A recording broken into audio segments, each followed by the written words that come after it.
చంద్రబాబు నాయుడు గారు ఎన్నికలు వచ్చేసరికి మోసం చేయడం కోసం చంద్రబాబు నాయుడు గారు చేసే కార్యక్రమంలో భాగంగా అవినీతి సొమ్ములో సంపాదించిన డబ్బును మూటలు గ్రామాలకు పంపిస్తాడు.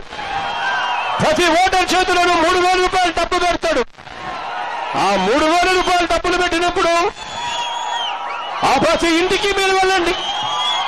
మీ గ్రామాలలో ప్రతి అక్కను కలవండి, ప్రతి చెల్లెమ్మను కలవండి, ప్రతి అన్నను కలవండి, ప్రతి అవ్వను కలవండి, ప్రతి తాతను కలవండి.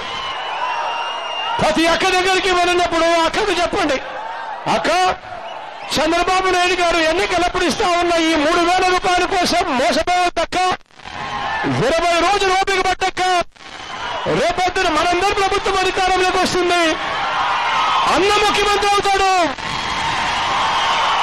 అన్న ముఖ్యమంత్రి అయిన తర్వాత మన పిల్లల్ని కేవలం మనం బడులకు పంపిస్తే చాలు.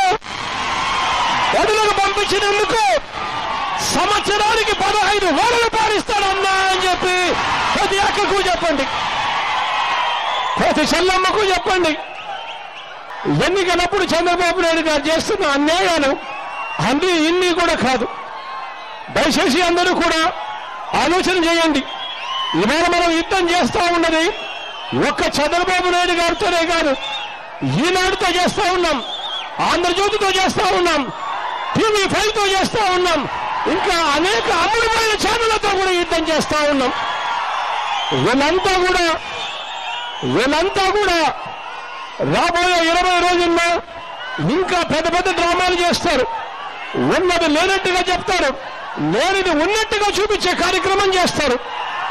ఎన్ని అబద్ధాల మధ్య, ఎన్ని మోసాల మధ్య, ఎన్ని అన్యాయాల మధ్య ఈ యుద్ధం జరుగుతూ ఉంది అనే సంగతి మర్చిపోవద్దండి. ఇవాళ జరుగుతూ ఉన్న యుద్ధం ధర్మానికి అధర్మానికి మధ్య యుద్ధంగా జరుగుతూ ఉందన్నది మర్చిపోవద్దండి. విశ్వసనీయత విలువలు అన్నది ఒకవైపున ఉంటే మరోవైపు వంచన ఉంది అన్నది ఎవరు కూడా మర్చిపోవద్దండి అని చెప్పి నేను అడుగుతా ఉన్నా.